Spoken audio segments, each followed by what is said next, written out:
J'avais les larmes aux yeux, comme ceux qui, seuls dans leur chambre, imaginant selon les détours capricieux de leur rêverie la mort d'un être qu'ils aiment, se représentent si minutieusement la douleur qu'ils auraient, qu'ils finissent par l'éprouver. Ainsi, en multipliant les recommandations à Albertine sur la conduite qu'elle aurait à tenir à mon égard quand nous allions être séparés, il me semblait que j'avais presque autant de chagrin que si nous n'avions pas dû nous réconcilier tout à l'heure. Et puis étais-je si sûr de le pouvoir, de faire revenir Albertine à l'idée de la vie commune, et si j'y réussissais pour ce soir, que chez elle l'état d'esprit que cette scène avait dissipé ne renaîtrait pas.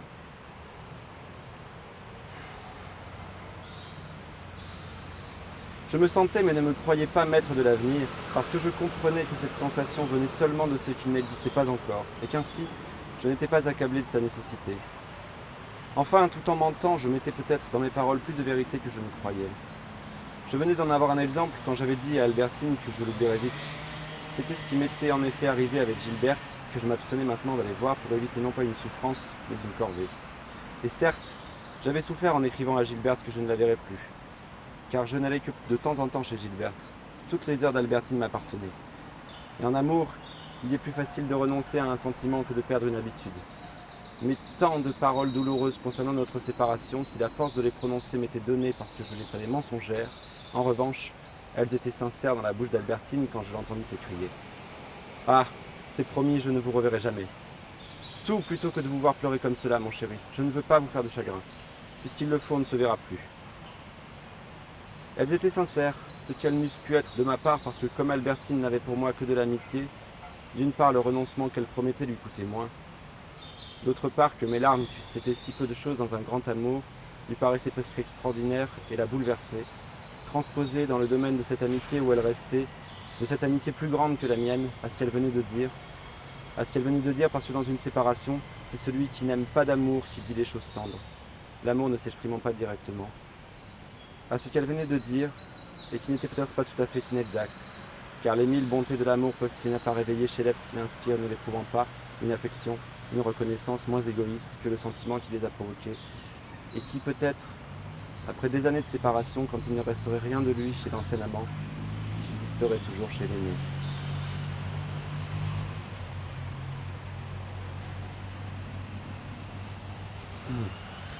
Il n'y eut qu'un moment où j'eus pour elle une espèce de haine qui ne fit qu'aviver mon besoin de la retenir. Comme, uniquement jaloux ce soir de mademoiselle Vinteuil, je songeais avec la plus grande indifférence au Trocadéro, non seulement en tant que je l'y avais envoyé pour éviter les Verdurins, mais même en y voyant cette Léa à cause de laquelle j'avais fait revenir Albertine, et pour qu'elle ne la connût pas, je dis sans y penser le nom de Léa. Et elle, méfiante, et croyant, comme on avait peut-être dit davantage, prit les devants et dit avec volubilité, non sans cacher un peu son front. « Je la connais très bien. Nous sommes allés l'année dernière avec des amis l'avoir joué. Après la représentation, nous sommes montés dans sa loge. Elle s'est habillée devant nous. C'était très intéressant. » Alors ma pensée fut forcée de lâcher mademoiselle Vinteuil. Et dans un effort désespéré, dans cette course à l'abîme des impossibles reconstitutions, s'attacha à l'actrice, à cette soirée où Albertine était montée dans sa loge. D'une part, après tous les serments qu'elle m'avait faits, et d'un ton si véridique, après le sacrifice si complet de sa liberté, comment croire qu'en tout cela il y eut du mal?